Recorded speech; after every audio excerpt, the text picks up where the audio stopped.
Season 1, Episode 9. What did you think overall? Because I do know that it's people's favorite, and I think it's Tom and Lauren's favorite too. So what do you think of it overall?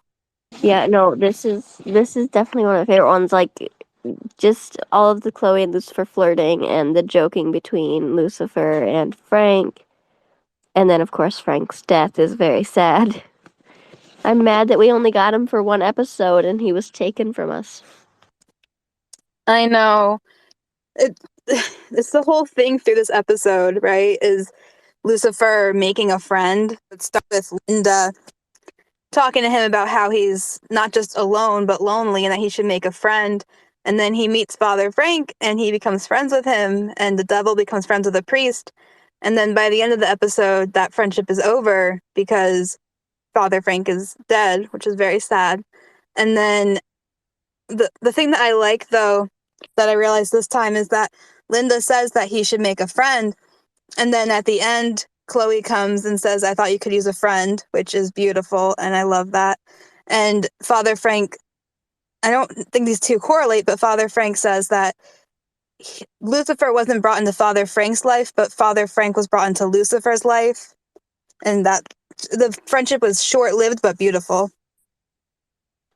Yeah, no, I loved a lot of the almost parallels that we had here. Like, one I also noticed, is that kind of like they always seem to parallel what's going on with Lucifer to the case, which is obviously, like, I'm sure intentional, but like with this one, it's not so much like what's going on, but like, I mean, I guess it kind of is. Like, Connor is this very lost soul, and he's kind of like just out there, and that's kind of the same with Lucifer. He's just kind of lost, and he doesn't really know what he's supposed to be doing or where he's going, and he feels like everybody's given up on him. And then Father Frank is kind of this anchor for both of them, which I find really, really cool. Um, but like Connor, where he kind of like goes a different direction, Lucifer is more leaning towards like he's starting to realize that, maybe his dad hasn't given up on him like he thought he did. Yeah, I never saw that connection between Lucifer and Connor, but you're right. They both have literally no one, and they really only at this moment have Father Frank. And then just going off of sort of what you were saying, like I love so in that scene after Father Frank dies, Father Frank's relationship with Lucifer was served its purpose and kind of like led him to Chloe in a little bit. And then I love that in that scene when he's gonna rip the arms off the spider or the legs off the spider, if Chloe were not there, Lucifer would have killed him, point blank in the period. The only reason he stopped is because of her. Oh, for sure. That's just the power she's had over him from the beginning, is that she's the only one that's been able to get him to stop. There's also something I was gonna add too that like it has no correlation to anything in the show, but I liked the Black Widow reference that I only just noticed watching it this time. Me too. I picked up on that also.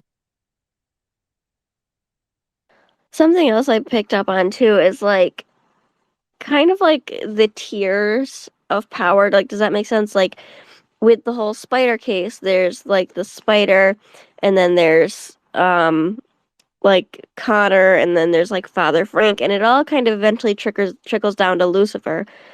And then in on the opposite end of that, there's a Menadil, and then there's Malcolm, and then there's Dan, and again, it all cycles back to Lucifer. Hmm. So he's like, I don't know, like the head of kind of, I don't know. I just thought it was interesting how like it all just kind of funnels. It all goes down the funnel, and it like no matter what's happening, it ends with Lucifer. Like Lucifer is some pivotal point in all of it. Yeah, he's Again, because connected to that's just what everybody. he does. Lucifer just he's always involved when there's trouble. Hmm. Yeah, because he is connected to everybody. Whether it's 6 degrees separation, it's always going to lead back to him. I also liked to like I liked that like with Dan, Malcolm seems to be taking this case very seriously, and like he's like this big bad guy. But then Amenadiel comes along and he's scared. And like I almost see that as a connection to Connor too. Like, oh, I'm a bad guy. I'm a thug. I'm in charge here. I make the rules. And then when it's like in reality, I can't talk. I cannot find my words today. In reality, like the minute someone who has power over them comes into play, they're both just frightened little kids. Yeah, I never realized that part either, how the case is then also connected to Dan. Um, so just talking about Dan, I don't know, this one kind of made me like relook at what exactly was happening with him and Malcolm. So Dan shot Malcolm to protect Chloe, but the only reason that he knows that Malcolm is dirty is because Dan's dirty too, and so Malcolm has that literal dirt on him that he's holding over his head and Another thing I threatening to ruin noticed his life too, with. another thing I noticed too that I guess I didn't really pay attention to when watching it the first few times is that I wonder how Dan would have felt had Trixie and Chloe died with the untraceable gun that he gave Malcolm. Like, can you imagine, like, not only losing, like, your family, basically, but being at fault for it, and then, not only that, but there's no way they could have solved it. The gun's untraceable. There would have been nothing, and it would have been Dan's fault. Wow. I never realized that either. And that's why we do these rewatches, because we realize things that we didn't before. Um, but speaking of like being at fault, I never realized this part either. So Lucifer and Father Frank are up in the penthouse, and Father Frank takes a phone call and leaves, and Lucifer let him out of his sight, and then Father Frank goes to the church where he dies, and I don't know if Lucifer feels guilty for his death, but like it's kind of Lucifer's fault that Father Frank died because he wasn't looking out for him like he was supposed to. I see it as more like Lucifer. I think Lucifer was kind of coming to the realization that no matter what he did, he wasn't going to be able to make Father Frank look bad because the priest had kind of like he'd reformed his life. He was doing, different things than what he'd done when he was younger. So I think in Lucifer's mindset, why would the priest lie or like, do something sneaky, I guess, but he probably really didn't take into consideration how much power, so to speak, that Connor had over Father Frank. Another thing I really liked in regards to Father Frank and Lucifer is the cigarette scenes. Like, Father Frank's like, oh, I quit years ago, just like the ritual. And then after he dies, Lucifer isn't able to actually smoke. He's not able to actually light the cigarette. He's just kind of able to perform the ritual of it. Hmm. I never realized that. Um, Going through my notes. Because I have a lot this week, actually. I'm surprised at them. Um, okay, so I want to talk about this whole scene because I love this scene. Backtracking a little bit, I love the whole scene when Lucifer brings Father Frank to Lux, and then they have the dancers and stuff, and all of them, Lucifer, Chloe, and Father Frank, are enjoying it. And Father Frank's like, I wasn't always a priest, or I forget what exact line is. But then Lucifer does learn more about Father Frank's life before he was a priest. And I love that scene always. Who finding out that he was a musician before he was aware of the cloth, and like that, why he became a priest, and his daughter, and that like by becoming a priest, he felt connected to God and thus be able to protect his daughter. Like, I just really love that scene in Lux. I think in a sense that also helps Lucifer realize that anybody is capable of change. Like, it's kind of like one of the first few drops in that kind of bucket that makes him start to realize that he isn't just damned to who he thinks he is. Like, he can change and he's capable of change. And I think that Father Frank is part of the reason he realizes that, because Father Frank wasn't always a priest. He used to commit crime and do bad things, and then he realized that, like, if he just made an effort, he could be a better person. That's beautiful. If Father Frank could change, then so could Lucifer. That's beautiful. Um, and then I also, and this one's just like preluding to the future, but I love when Father Frank says that God has a plan, and then Lucifer says, "Why does everyone always think it's a good plan?" And then later on, Father Frank tells Lucifer, "How do you know God's plan for you is finished?" I just love that whole thing. Oh yeah, I loved that part too. Like Lucifer's just arguing and arguing about it, and he's like, "Well, how do you know he's finished?" And Lucifer's like, "Well, I hadn't considered that until now, I guess." Mm-hmm. Like, as long as you're here, you're a part of God's plan. I, not to get religious here, but yeah. Little did we know God's plan really was a bad one. I'm kidding, but Girl, don't start. I'm gonna start. I'm gonna. Anyway, Anyway, going back to 1 by '09, I really, that whole scene after when they go back up to the penthouse and they're playing the piano and they're having fun and they're just hanging out and being friends and being boys. I love that scene so much. And then Chloe uh, sees them having fun.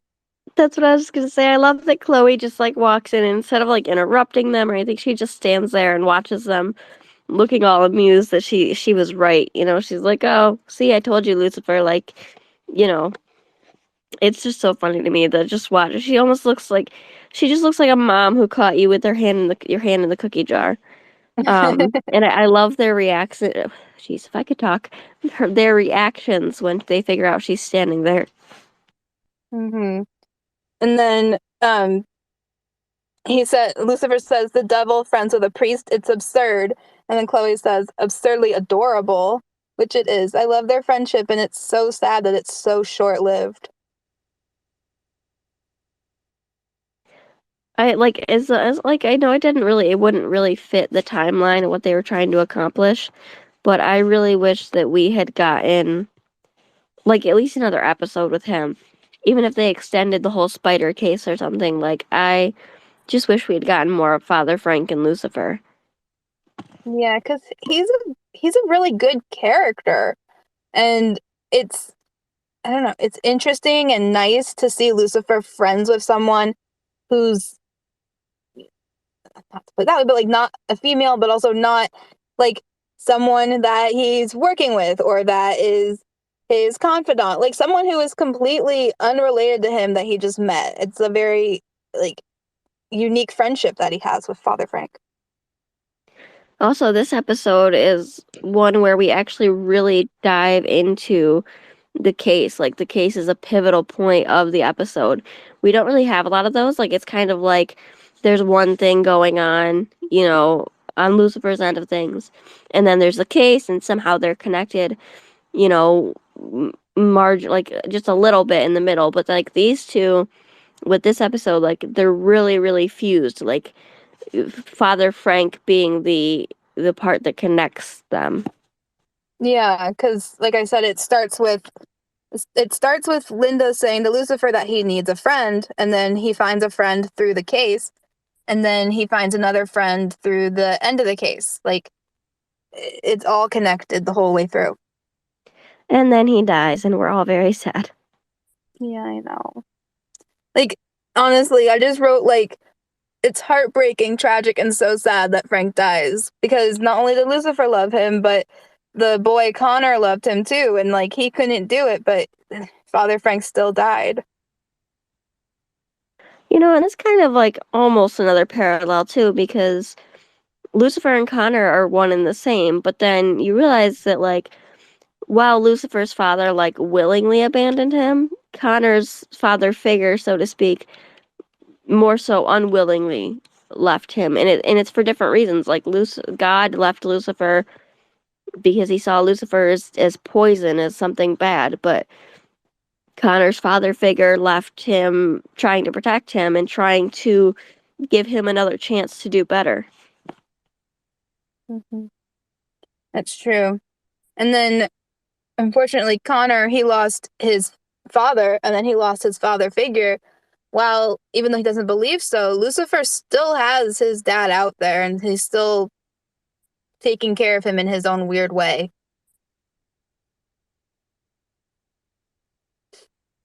I also Um, like random. This is random, but I really like the. You want me to babysit the priest? I babysit you all the time. I know, I love that line. There are so many lines in this episode that I love, but I wrote down one in particular, if I can find it. Um, or maybe I already mentioned it, in which case, never mind. Um, but just about the dialogue, Lucifer's whole speech, yelling at the sky, I love that scene so much. I love that speech. And it's one that I've yelled a few times myself, where it's like, when I'm like mad at God, like, what am I supposed to do? Like, no matter what I do, something, no one can win sometimes, no matter what you do. And it's just a really honest and sad scene. Go ahead, Maria. Hi, good evening. Sorry, late. Uh, yeah, that whole talking at the scene, he goes to the same place to talk to God where Father Frank said, "This is as good a place as any."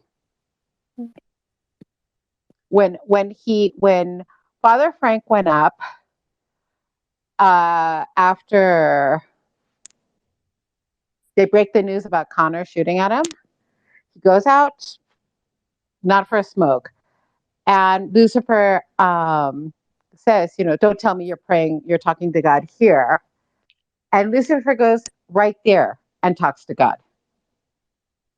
I don't know if you noticed that. Yeah, that's actually I noticed it, but I didn't even think to point it out. Yeah, that's a good point that you're making. Like Lucifer kind of scuffs at him too. He's like, that's such a joke. Like he's not going to listen to you anyways, but especially not here, not when you're around me. And then, after he loses his friend and he doesn't know what else to do, he goes out to the balcony and I don't think he so much talks to God as he screams at him or talks at him.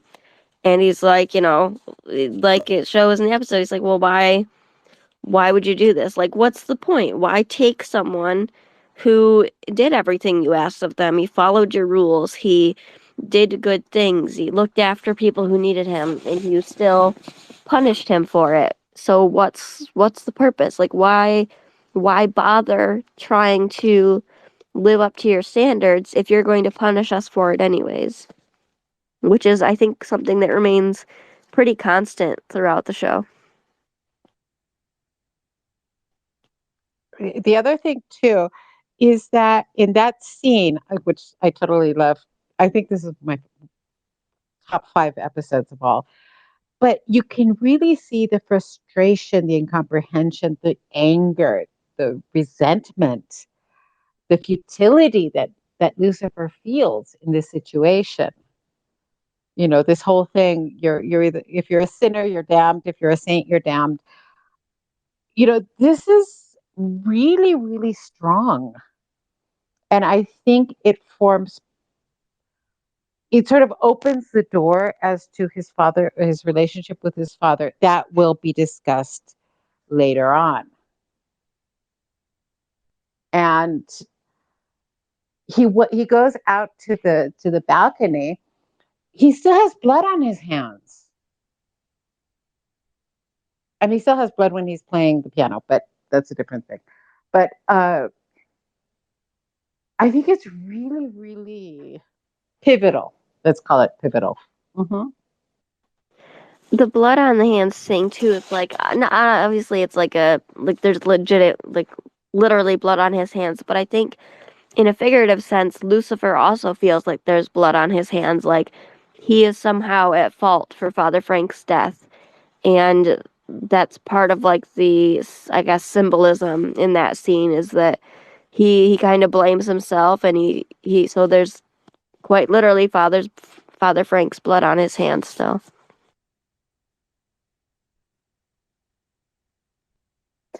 All of that is beautiful. I didn't even realize any of that, where Lucifer is standing in the same spot that he was with Father Frank.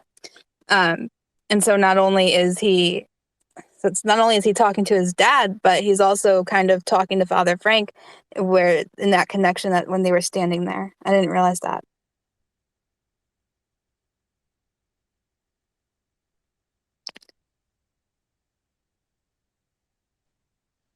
By the way, did you guys already talk about the whole thing with Maze?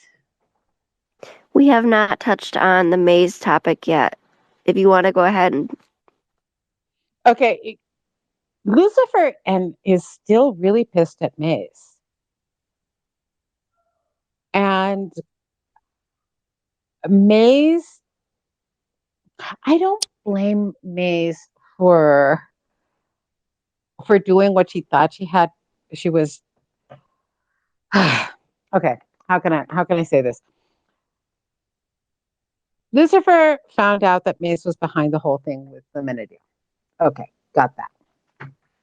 Lucifer is pissed because Maze is his demon, not his friend.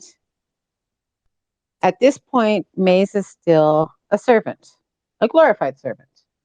As he told Father Frank, well, my demon tends bar. And Maze has no idea of what's going on with humans. She has no, she doesn't see the folly. She's scared of Chloe because she sees that something is um, different with her. But Maze also sees, okay, she sets him up with Father Frank because you're going to miss this. She probably thought Lucifer was going to have a field day with him.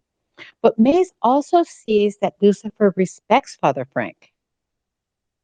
And that also seems to like shake her up a bit. well, and you bring up a good point too, and something I've never realized that makes me see Maze in a whole new light. And it's actually really, really sad, and like it makes me a little more sympathetic with her. Is Lucifer almost views Maze as property in the beginning, and even it's kind of like a continuation throughout the series because even Maze mentions it. She's like, "I'm just a consolation prize. I'm not a friend. I don't mean anything to you. I'm just here because when you lose everyone else, I've been the one constant."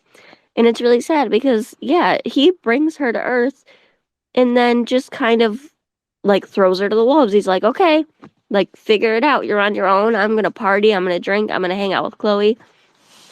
And Maze doesn't understand human emotion, even less so than Lucifer, because Maze doesn't have a soul.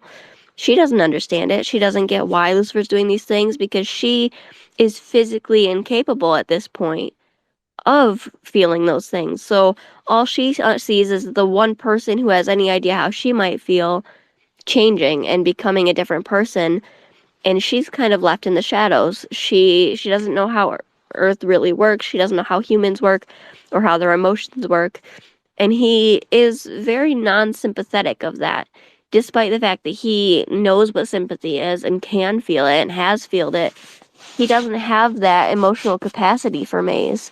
So Lucifer's off having the time of his life, feeling new things, meeting new people, and Maze is just kind of put on the back burner to deal with it herself. So I'm not really surprised that she lashes out and does these things because she doesn't have the emotional capacity to feel bad about what she's doing.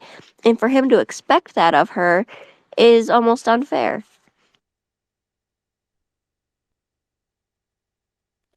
That was deep and beautiful.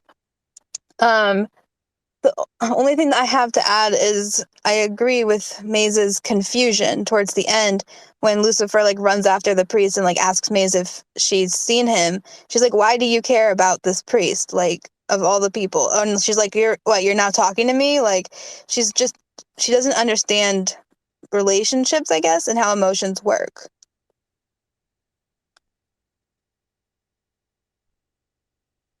I think she doesn't understand the concept of other. She has a party, she's partying along, she's having a good time, but she doesn't get it. And she develops it later on. And this whole, even her relationship with Lucifer, changes greatly later on when she asks Lucifer to serve her a drink. That was really, really um, uh, uh, a benchmark, or no, I don't want to say benchmark, but it was really a changing point there. But he hasn't gotten to that level. And even Lucifer, you're saying that he feels compassion and all of this stuff. He feels something, but he doesn't know what it is yet. He's already started his process. Maze is still in the dark. She has no idea, they're supposed to be partying and having fun and, causing all sort of havoc on everybody. So the poor thing, I feel sorry. I've always felt sorry for her. She doesn't know any better. She's never seen it. No, I completely agree. Yeah, Lucifer, I mean, this is all new to him too. So like, yeah, he doesn't know what it is he's feeling, but what matters is the fact that he's capable of feeling these things, or he's beginning to become capable of feeling these things. Because obviously he felt sympathetic and he cared for Delilah. He feels sympathy and concern and fear and love in some sense of the word towards Chloe. He has these emotions. He just doesn't really know what to do with them or what exactly they mean for him. But he still feels them. And regardless if you know what an emotion is, it still drives you to do certain things. His concern and care for Chloe, while he may not have understood why he felt that way or what it meant, still drove him to protect her and hang around her all the time.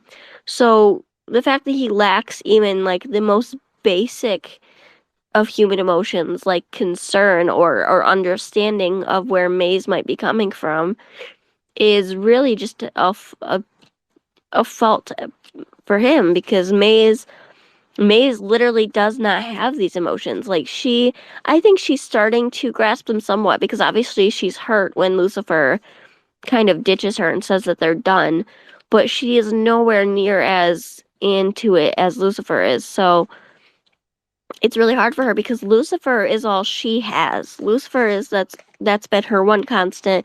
She's always been with him. He is basically her person in no romantic way, but that's her person.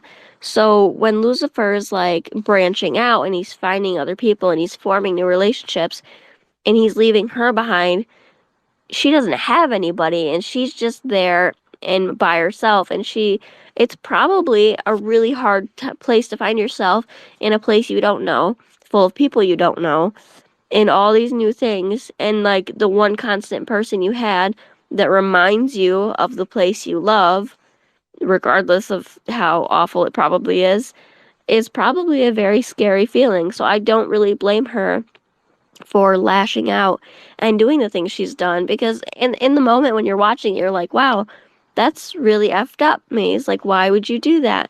But that's because the show wants us to feel that. It wants us to see why Lucifer is angry and why he reacts the way he does. But if you really just sit back and view the whole picture, you're like, wow, Maze has a point. Maria, and then Kim, go ahead. Okay. Uh, you said that this whole thing reminded me of something. Lucifer protecting Chloe.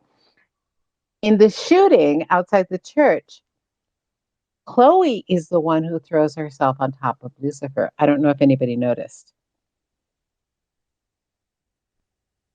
I definitely noticed that, and it's one of my favorite things. I love seeing their roles reverse. Like when we get to it, the scene where she protects him from Pierce. I love seeing, like, because Lucifer, I mean, yes, he's vulnerable now, but he's immortal, like, in a sense, and up to a certain point, he assumed that he was immortal, and he couldn't get hurt even around her. So to see him throw himself in front of a bullet is one thing, but to see her do it, knowing that there is no coming back from that, like, it's not like if Lucifer walks, 3 miles away, she'll heal and be fine. Like, if something happens to her, that's it. So it's just, I love that. Anyway, Kim, go ahead. So now I have a couple of things to say. I mean, with Chloe and Lucifer, as far as she's aware, if he gets shot, he's dead. So she doesn't know that he would be fine.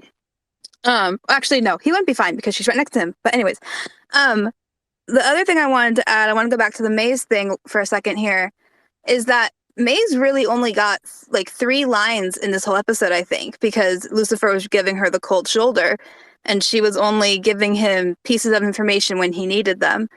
And you said that Maze was kind of Lucifer's servant more than his friend, and like that she like kind of belongs to him. And that's part of why I think he feels so hurt when she betrays him and works with Amenadiel, he because she's his. So why are you helping my brother? So he deserves to feel upset. And then and that is her being punished, is by him not really talking to her unless he needs to. Oh, no, I agree that, like, I see Lucifer's side of it. I see both sides. Like, we view everything, so we come to different conclusions. But if we put ourselves in Lucifer's shoes, all we see is Maze's betrayal. And it stings, and it makes you feel shitty. And you're like, wow, why would you do that to me? Like, you belong to me. I brought you here. Why would you do that? But if you put yourself in Maze's shoes, you see it the other way, where it's like, yeah, you brought me here. You won't take me back, even though you've completely lost interest in me. So now I'm just stuck here with nobody and nothing, and you expect me to be okay with that. But if we see it from our point of view, where we see everything play out, it's easier to see, like, both sides and not understand why either one is reacting the way they are. And then, yeah, no, I know that, like, obviously Chloe isn't aware of the fact that Lucifer would be fine. It's more so, like, we know and Lucifer knows that if Chloe is a certain distance away, he would be fine. Like, even if he gets shot, if she goes away, it'll heal. And that point is proven when he gets shot in the leg. She ends up leaving and it heals and he's fine. So, like, even if he gets shot, if she were to walk away, his immortalness would kick in and he would probably be fine. But with Chloe, that's not an option. Like, that's not an ability she has. So when in like Lucifer's point of view, her putting her life on the line for him, like, that's it for her. There's no, he can go a certain distance away and she'll be fine. It's just that's that if she gets shot. I really want to talk about the end of the episode because we haven't mentioned the end yet. The last 10 minutes of this episode really are what got me. Like, I sat straight up, like, I was invested. The whole, y'all know what I'm talking about. That whole piano scene at the end. Okay, I love every moment of it. The way that Chloe walks into the penthouse and surprises him, and the way she looks at him, and it's so beautiful. And then when she says that she's here for him, like, I love that part. And then maybe I'm the only one, but like when she says that she's here for him, he looked very much like ready to kiss her, but that was not what she was there for. She was there to be his friend. And the way that she like shares his drink and then they play on the piano, heart and soul, like, can we take a moment and just like talk about this scene, please? Anybody can talk. I'll just go ahead. I was gonna say Maria, go ahead, but like, oh my god, how have we not talked about Heart and Soul yet? Yes, that whole scene is a cinematic masterpiece, and I love it so much because Chloe looks so happy. Like, she looks so happy, and Lucifer, the way he looks at her, are you kidding me? I don't know. Okay. Chloe left Dan to console Lucifer. She arrives there. Lucifer is playing Knocking on Heaven's Door, which was the same thing that Father Frank was playing that was boring or making him want to impale himself or something. Mhm. Chloe comes in, she sits down, and Lucifer moves away. I don't know if anybody noticed that. He sort of wants to get away from her. He doesn't want to touch her. He even puts his hands underneath his armpits. I I always saw don't see that it as as more. that. I Yeah, that's don't see what it I. as. Sorry, go ahead. I'm sorry. I don't see it as that. I see it as him making room for her on the piano stool and like scooting over and then like closing into himself so that she has room to sit down.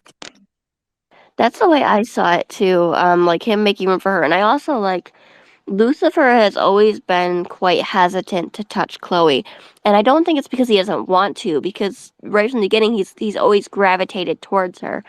I think it's more like he deems himself unworthy, and like he already had blood on his hands, and obviously they weren't in any sort of dangerous situation at that time. But Father Frank had just died, and he felt that in some sense it was his fault. So he probably, in a way, saw himself as a threat to the people he cared about. So he probably was just unwilling to touch her for that reason as well, and also because he just didn't feel worthy of it.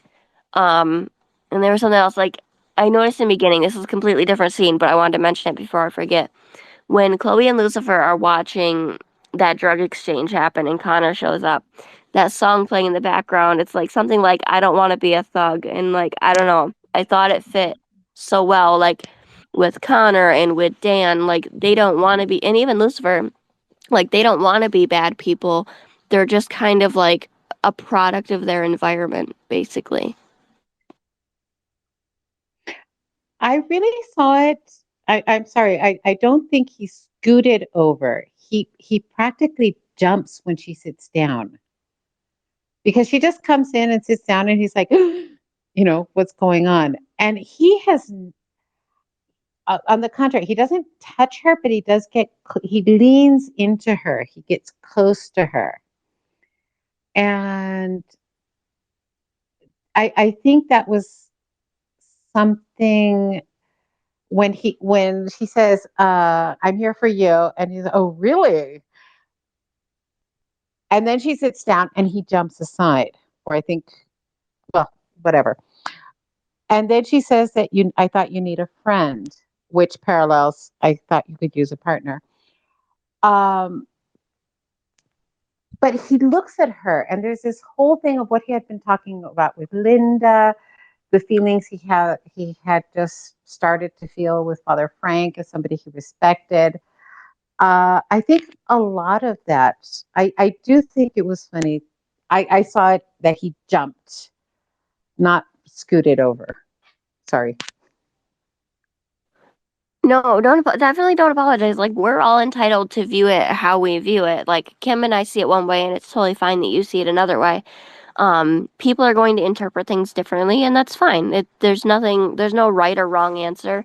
In feeding into the way you see it, I could almost see it that if he had jumped over, not only did I assume that, like, he probably doesn't feel worthy of touching her, he's probably very surprised that she so willingly put herself into his space, because this whole time Chloe's played up the I find you repulsive, I don't want to be around you, you disgust me. And like when they first did the piano in like the first episode, I think she's playing him, like she's like putting herself in his space to get answers out of him. But in this episode, she's basically sitting down and making herself vulnerable to him, and her, like, because he's vulnerable to her in that moment. So like it's a very intimate moment compared to what they've had thus far. And Destiny, you're throwing me off my game. I forget what I was gonna say. Um yeah, I forget. Go ahead, Kim. Yeah, I completely agree. We are all entitled to read the scenes that we do the way that we do. Um, I will still see it as him scooting over for her. If he did jump, it may have been that he was surprised that she was there. I mean, she literally just comes up on the elevator. He thinks that she's there for something else, and then something else entirely, and like she takes him by surprise. So that's how I read that scene. But again, we're all entitled to read it the way that we do.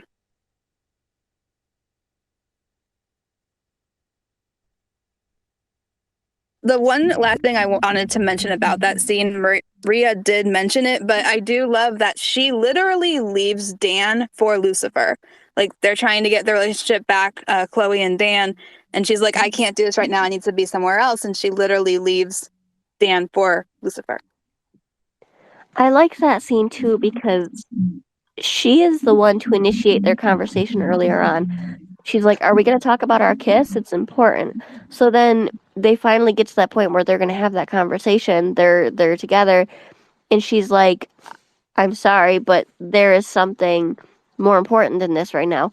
And like, I think even if necessarily Lucifer hadn't been grieving a friend, I think Chloe would have gone to him anyways, because I think even this early on, she can't really deny the fact that there is something pulling them together. Maria, go ahead.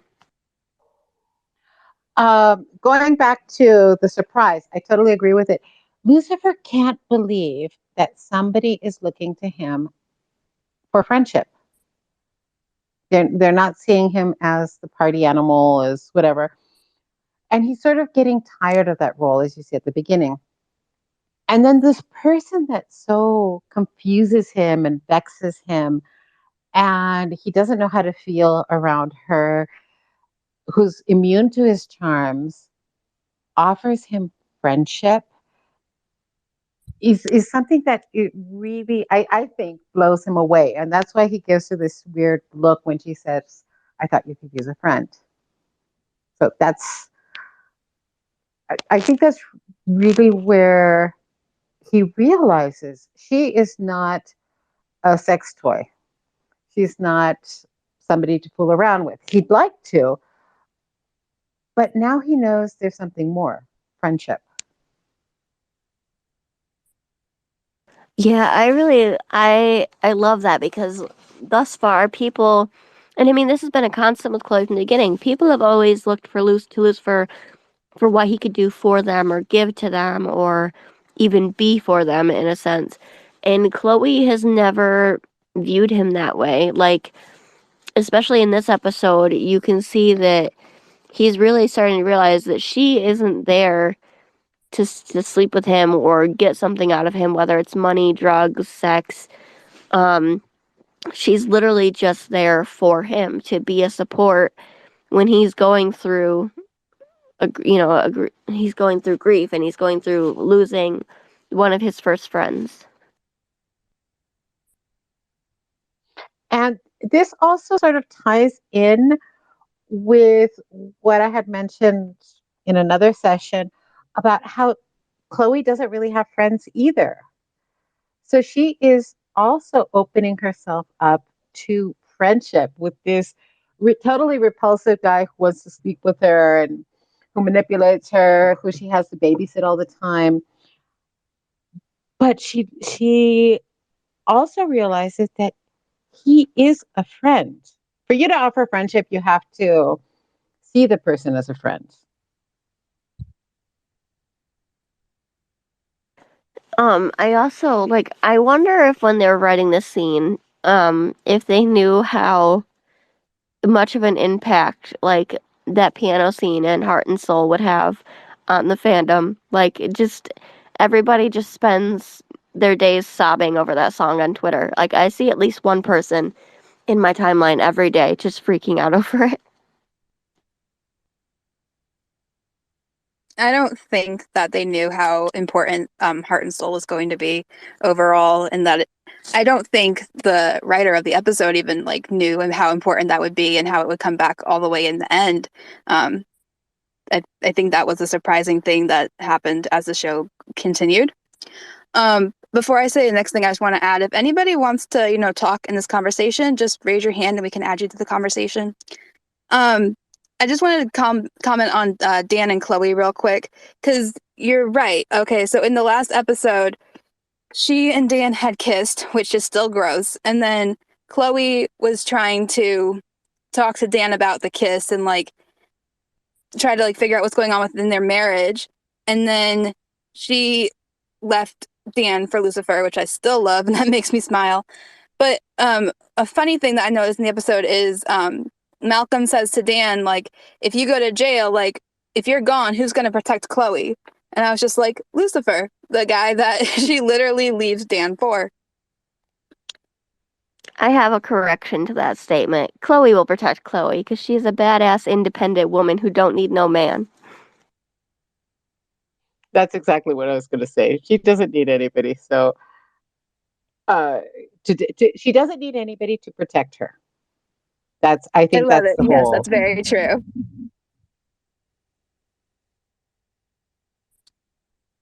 Does anyone have anything else that they want to say about episode 9? Destiny, go ahead. I haven't had a chance to look up what this episode is. Which one is this one? Priest walks into a bar. Oh no, it's the iconic one. How embarrassing for me. Destiny, you do this every week. We're used to it. Well, It's yeah, okay. because I don't know your guys' schedule. How am I supposed to know where you guys are at? Like, this is crazy. Okay, listen, So I'll take the blame on this one because I'm the one that mistitled the top for episode 8, but we're on 9 and we do 10 next week. see, now that's gaslighting. So, anyways, Priest walked into a bar. It's pretty cool. From what I can remember, I'm trying to think of like actual talking points. Someone who actually has their hand raised maybe now should speak while I think about how I felt about that episode, because I think it is a good episode because Lucifer learns about friendship and all those things, but I don't know if it's like one of my favorites either. So I'll stop talking for now. And somebody else, should I popcorn? Renee, go ahead and speak.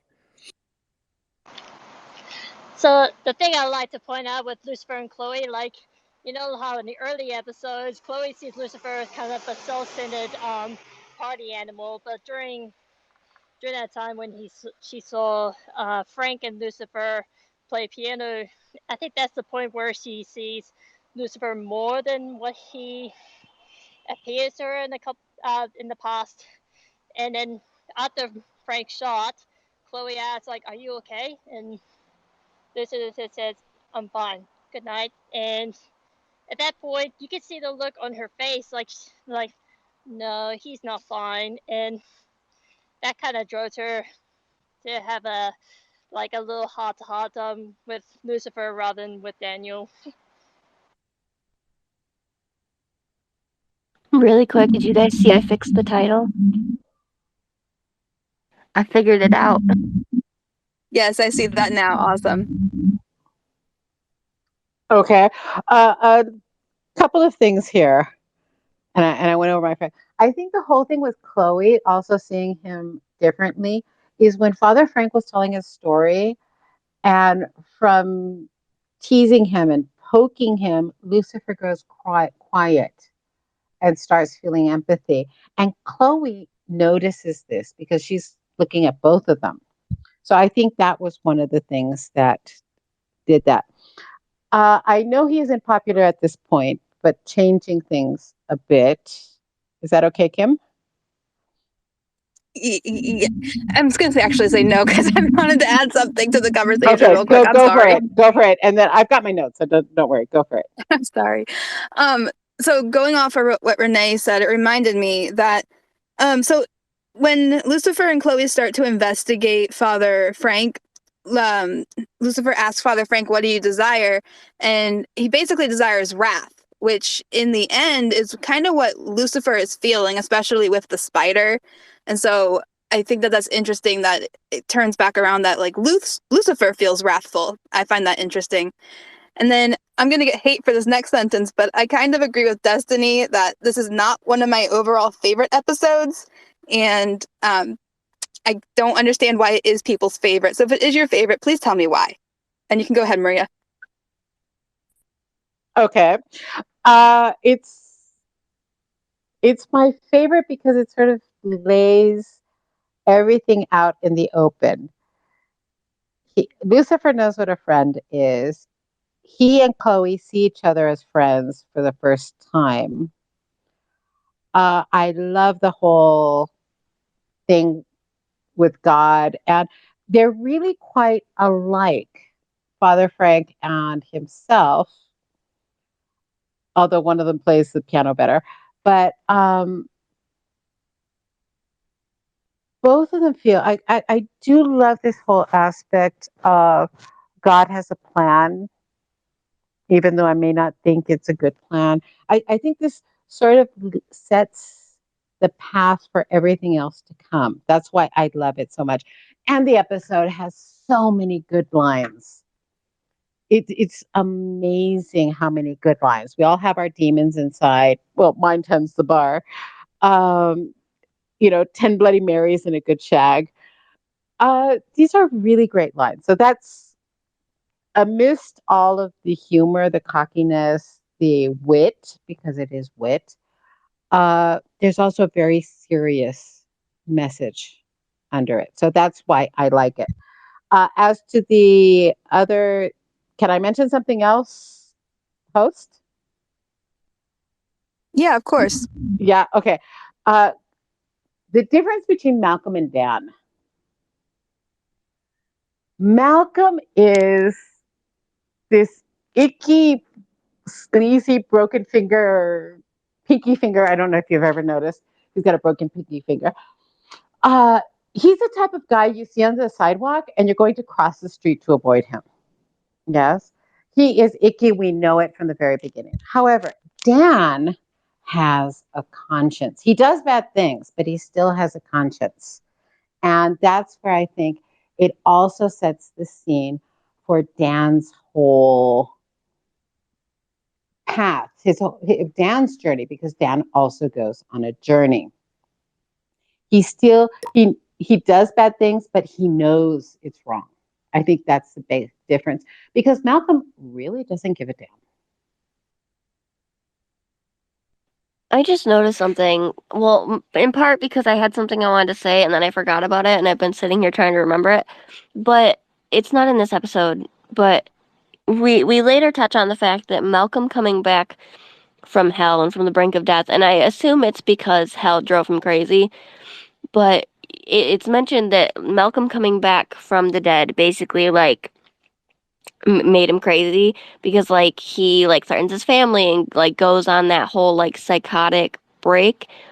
And it makes me wonder if like anything like that would have happened with Chloe when she was brought back. Now obviously he went to hell, she went to heaven. And like when you come back from hell, you can remember hell. But when you come like when you go to heaven, you don't remember the events like leading up to that, like how you died and stuff. So they're obviously very different situations, but it's an interesting kind of parallel to see that Malcolm came back and he just went completely batshit crazy, and Chloe came back. I mean, I guess in a sense she kind of went batshit crazy because she beat the crap out of Michael, but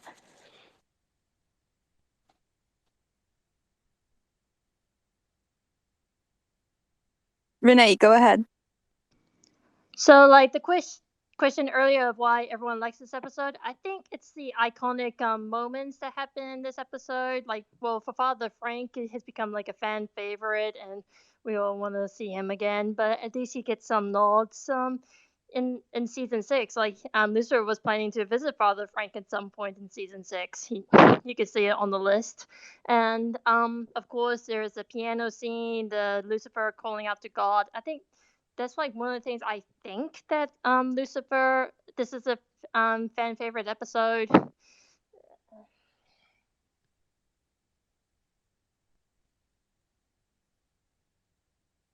Go ahead. Oh, I was just gonna add to the fact that like it's one of my favorites as well because of what everyone so far has mentioned. You know, the iconic scenes, Decker Star, Father Frank, the interaction.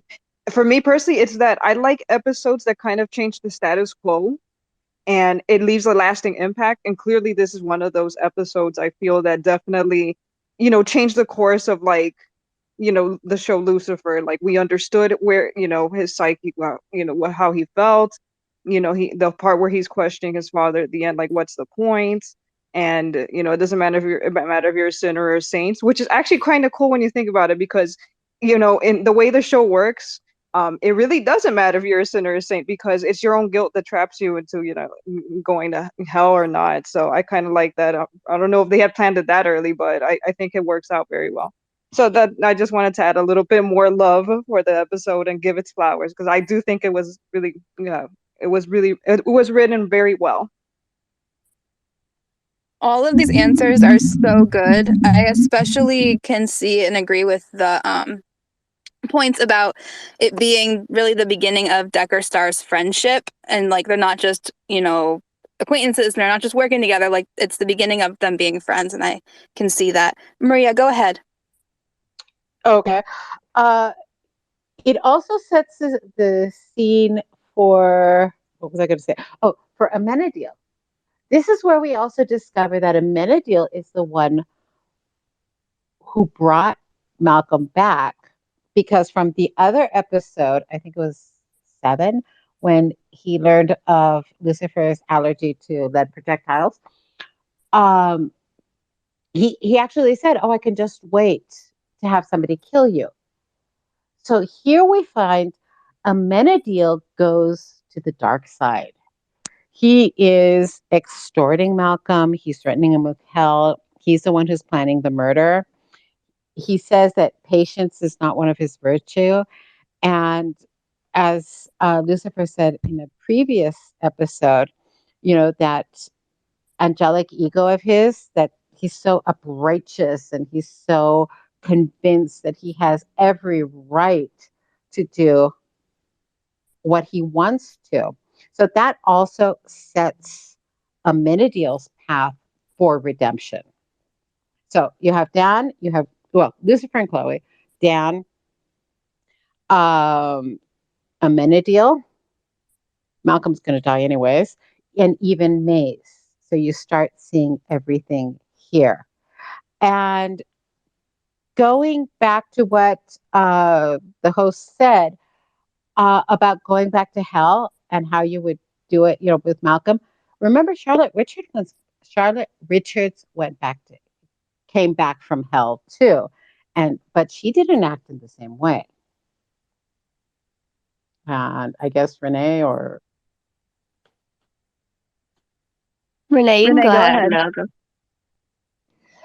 Okay, I just gotta bring up one interesting fact about Malcolm in this episode, because in it, in the beginning of the episode, you see him like starting to eat something, like he obsessed with food. Like in the previous episode, when we actually see Malcolm, he's like all fine. He's on like just a like cop, like that people think that Chloe thinks he's commit convicted murder cop.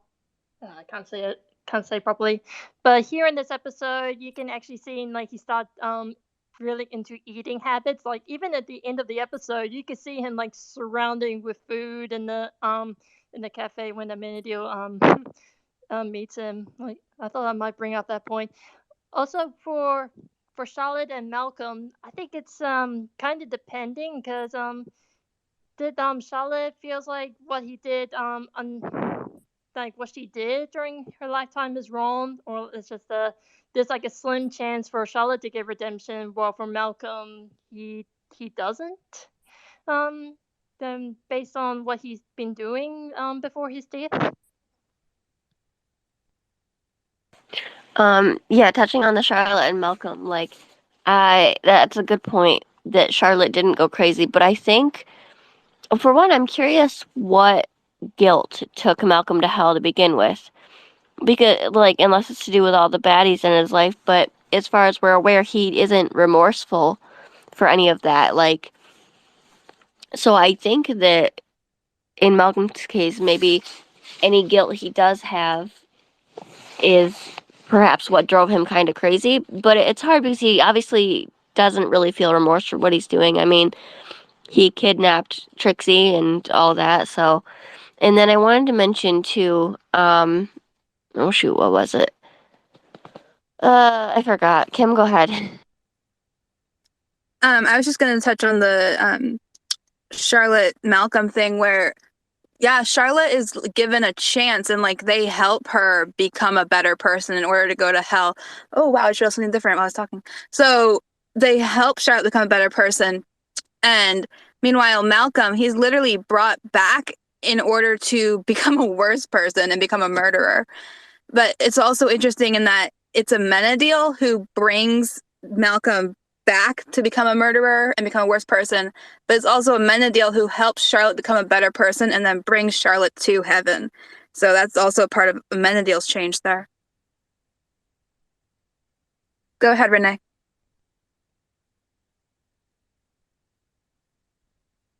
Renee, do you have something to say? Yeah, I just try to remember what I was going to say. Damn it.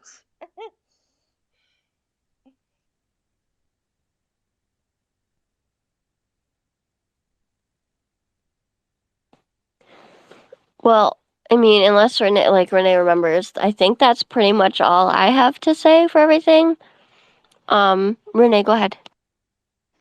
So this might be a different topic, but with Heart and Soul, when Michael plays it in season 5, like I didn't notice it the first time around, but he's actually like playing the mock version, or like a bad off-key version of Heart and Soul, which really sets Lucifer off. And like, how dare you?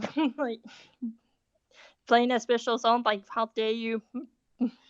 and and the only times that the Heart and Soul really opens up is in Quinn's initial Decastar episode, and so those that song really pops up where it matters the most for those two characters. So I never realized that, or maybe I just don't remember that Michael plays that, but that's oddly symbolic of them.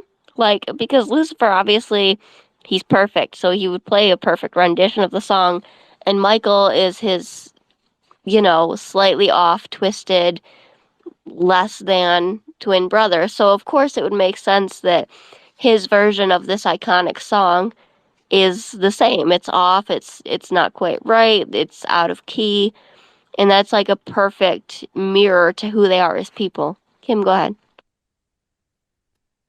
So we were talking about favorite lines a little bit earlier, and I just wanted to add the when Father Frank is talking to Lucifer about God, and Lucifer's like, how do you know he's there?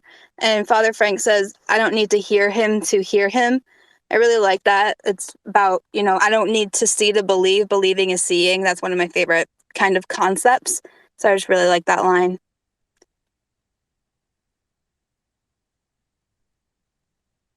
Go ahead, Renee.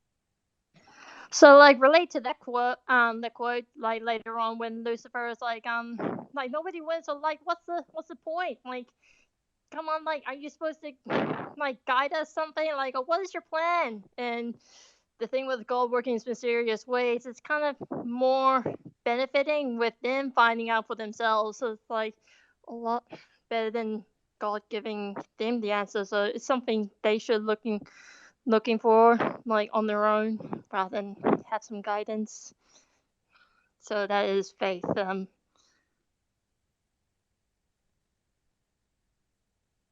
Go ahead, Maria. Another favorite line of mine is after the shooting, when Lucifer and Chloe get up, it's like, and you wonder why I don't go to church. They've got so many of these one-liners. It's wonderful. I know. I love it. Does anyone else have anything else they want to add about this episode? Destiny, are you going to jump in at all? Go ahead, Renee. About like a call to Star Wars where Lucifer grabs like a voice modifier, I think it was, and goes, "Detective, I am your father." Yes, I love it. Destiny, go ahead. I'm going to try my best to be prepared for next Monday. That's really all I can say at this time. I'm going to try my best. It's really hard to send me a message at this time because my inboxes are all flooded, but I will try to jump in for episode 10. I promise. Well, if it helps you at all, we do this every week at Monday, and like it's a different time for you. I think you're like 4 hours behind me, but to give you an idea of it, we start the rewatch, and sometimes I'll hop on and do a live tweet if I'm not busy. We'll start at like 8, and then we get on to discuss at 9. So there's like a 15-minute break there. And then usually we go for like an hour. It just depends on how much we have to talk about and how many people join in. So I don't know what time exactly that would be for you, but Yeah, that's okay. I'm in California, so I'm only 3 hours behind you. So, yeah, that's fine. I would just have to watch them on Sunday and then just be prepared for the conversation Monday night. So that's fine. It works. It twerks, and it works. Go ahead, Maria. When you say 8 o'clock, what time is it? I'm in Central Time. Eastern Standard Time, I think. I don't know. The time things throw me off. Like New York, Toronto time. Yeah, we go every Monday at 8 Eastern, 5 Pacific. We watch the episode, and then 9 Eastern, 6 Pacific, we are discussing the episode, and we are going in order. So next week is episode 10. I'm so confused. So we start discussing at 9 Eastern Time. Yes, that is when we hop on here. Okay, so that would be 8, because right now you are 2 hours ahead of me instead of, okay. Okay, I'm at this moment I'm in Mexico City, so we haven't gone through daylight saving time at the moment until our daylight saving time is in 2 weeks, and then next week I'm going to be on Pacific time. So just to sort of organize and see how I can do it. So okay, got it. So If it Eastern, helps anybody, yeah. we usually tweet throughout the week and give a heads up. Like, sometimes we don't always stay on top of it, but usually one of us will get on the night of and tweet like an hour beforehand to let you guys know that we're getting on soon. Just a suggestion. Could you just please put their Eastern Standard Time EST or something like that, so I can sort of organize wherever I am in the world. Sure. I'll put all 3 or 4, however many are in the United States. I will be next in 2 weeks, so I'll be back home. But I travel a lot, so that's part of the whole thing. Yes, I will try to accommodate you. It's hard having so many people all over the place. We tried to pick a time that worked not only for our schedules but fit well with everybody. So hopefully it works kind of okay for everybody. But yeah, we will at some point put something in our bio or tweet like a timetable so that you guys can see what time we're going and how it correlates to your time zone and other time zones. But isn't it wonderful to have people from everywhere participate in this? Oh well, it's lovely. I find it fascinating.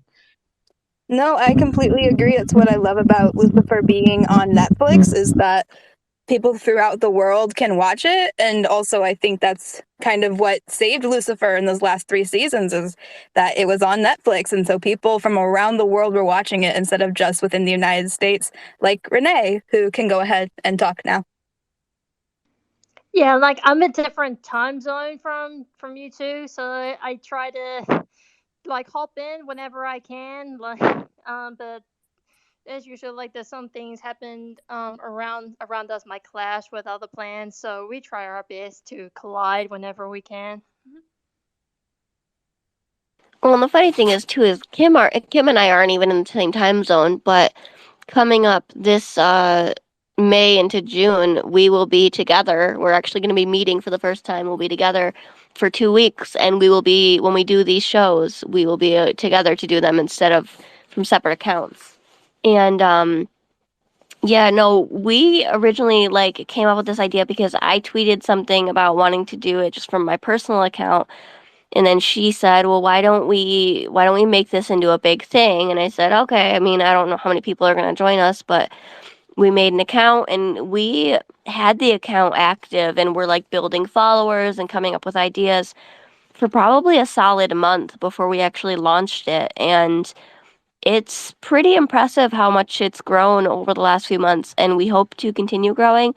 I did tweet Chris tonight to see if he would join us. I'm hoping that at some point in the future we can get one or several of the writers or the cast even to join in the discussion occasionally. Well, Kia. Oh my god, I just had a stroke on like in national I don't know, whatever this is, not national space.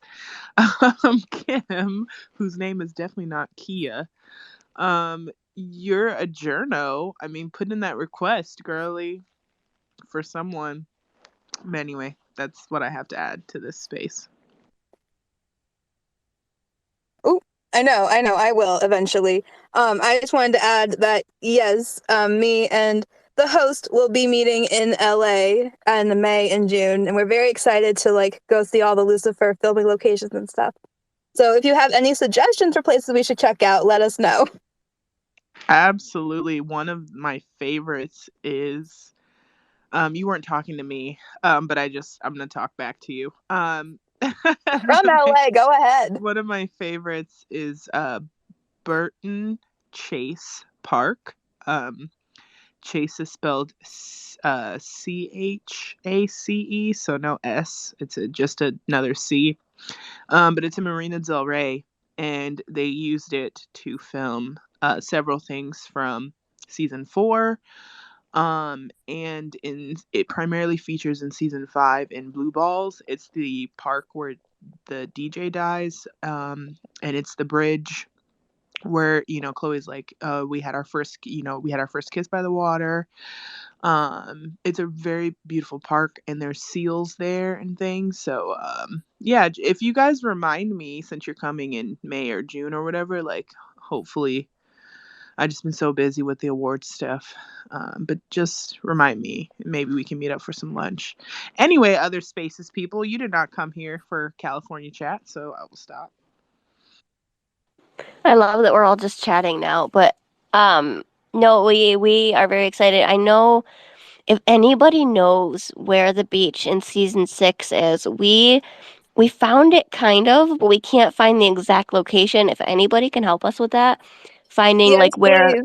I think I walked the 2 miles on the wrong beach. I need to know what beach that actually we was. literally we discussed it for like 6 hours with poor Kim wandering around in the dark trying to find this location where Rory, Chloe, and Lucifer were all just hanging out on the beach, and we cannot find it. So if anybody wants to help us track it down. Is it not Long Beach? They film most of the beach scenes in Long Beach. I thought it was Malibu because when they tweeted like they were filming that, they tagged a beach that was in Malibu. Okay. Yeah, and like, I guess because the enclave, yeah, that they're in, it's like a very specific like shape or whatever, you know what I mean? Like, it's Yeah, and I I was just looking want to for it stand on and the I rock that Chloe was did on, not okay? find it. Yeah, Malibu. It sounds like Malibu. And the other thing I was interested, I recognized was the so-called Vatican was the Pasadena City Hall. I don't know if anybody, Destiny, if you knew that. I'm from that area, so immediately that looks familiar. Yeah, it's City Hall. So that was really cool there. That's dope. Hey, SoCal girl. Totes, come on, grew up there. Maybe we can somehow convince Destiny to join us on like a live or something on here and chat with all of you guys, and then we can drag her out to lunch. But Destiny, I'm warning you now, I am on full Florence Pugh hunting this entire trip. So if you suddenly see me run into LA traffic, just know that there is a good reason. That's fine, but does she live here? Because She lives in LA, yeah. She's in does? LA part-time, and then she goes to the UK certain times a year to see her family. Okay, yeah, because I'm like, I've done my in research. Paddington, right? No, I mean, that's fine. That's totally fine. That sounds like Andrew Garfield's schedule. He mostly lives in New York, but he's here now, and he but anyways, so that's good to know. Good to know. This whole conversation has changed. Does anyone else have anything they want to add about Lucifer before we sign off for the night? Lucifer is a great show that ran on Fox for 3 seasons and was picked up by Netflix for seasons 4 through 6. And it is about a devil who Crime-solving anyway. devil. It just makes sense. Don't overthink it. Go I ahead, love how Maria. Kim was like, anybody want to talk about Lucifer? And Kim just, Destiny. I can't talk. Destiny just launches into a full Wikipedia page description of the show. Instead of talking about the episode, she's like, here's an exact description of the show that you all have been watching for years. Also, we hate Fox here, so like, Fox executives, you are not welcome. Or a million moms. But yeah, no, I'm a latecomer to Lucifer because I started seeing it when it came on Netflix. So I just, that was the totally best thing they could have ever done. And I'm so I happy. didn't watch. Oh, sorry. I didn't watch Lucifer until June of 2021, so I'm very, very, very late. Me too. I also joined when it came on Netflix. Like, I don't know how long it had been on Netflix, but I'm fairly certain that season 4 was not out yet. So I think it was like right when they joined, or season 4 had just come out, because I remember being here for 5A and 5B dropping, and then obviously season 6. So I think I joined right when it got picked up by Netflix. And I didn't know about the show beforehand because I don't have cable because I'm poor and cable is too expensive around here. But I absolutely love like how important the show has come to be in my life. Like, every single Monday I have to put aside time. Don't have to, but I enjoy putting aside time to get on here and talk with you guys for hours every night about this show. And yeah, you know what? Sometimes we get off track talking about Marvel or my dislike of Spider-Man, Destiny, or our trip to Los Angeles, but it's worth it. It's fun. We all have fun chatting here, and that's the whole point. Go ahead, Renee. I just feel like to share my first experience of watching Lucifer, if you guys want to hear it. Yeah, of Sure. course. Go ahead. So my first episode of Lucifer that I watched, I was in Los Angeles on a holiday, and the episode was hashtag Team Lucifer. So it's like it's season 1, 2016. That's awesome. I love that you were actually in LA. Yeah, it feels so great, and I could say from that day forward, I'm on hashtag Team Lucifer. I love it. If no one has anything else to add about 1/09, though, I'm gonna go back to crying about that piano scene. I just wanted to add, because I was over here laughing about it, the fact that I don't think anyone on this account actually knows who I am. So, like, it'll be like a face reveal when we go to LA and start posting pictures of us with Lux and stuff. Because Destiny knows. I think Destiny knows who I am. But nobody else, I don't think, knows who I am. So, like, I Yeah, like it that. took me a minute to put that together because you're like fucking Sherlock or like Carmen Sandiego or whatever. I was like, I think this is the same person running the account, and I only respond once every like 3 days, if that. So I was like, I think this is the same person. But it's fine. I'm an international super spy, guys. I will Exactly. say Kim does the trivia and the GIFs and stuff, but the host is the host on the Mondays. Did you just say GIF? It's GIF. Also, I did the trivia originally, but fabulous. then I I quit doing it, and Kim picked up my slack. I like the trivia though. I like writing the questions and then making the GIFs and stuff, and I like that people have fun with it. I think so. Say GIF one more time, I dare you. I will literally fly there and fight you. GIF. Kimberly. Okay, seriously though, like, if nobody else has anything else to say about Lucifer, like, we should, like, I need a shower because I have work tomorrow and I don't want to be stinky. So if you guys, like, are we good? Are we done tonight? I'm done for tonight, and I'm gonna go die because I say GIF. I can't believe that's what you call it. We are going to have a serious conversation in May. Oh my god. Okay. I Okay, think we're bye done for guys. tonight. Bye. Good night. Bye, everyone. Sleep Bye. well. Bye. Bye. Bye.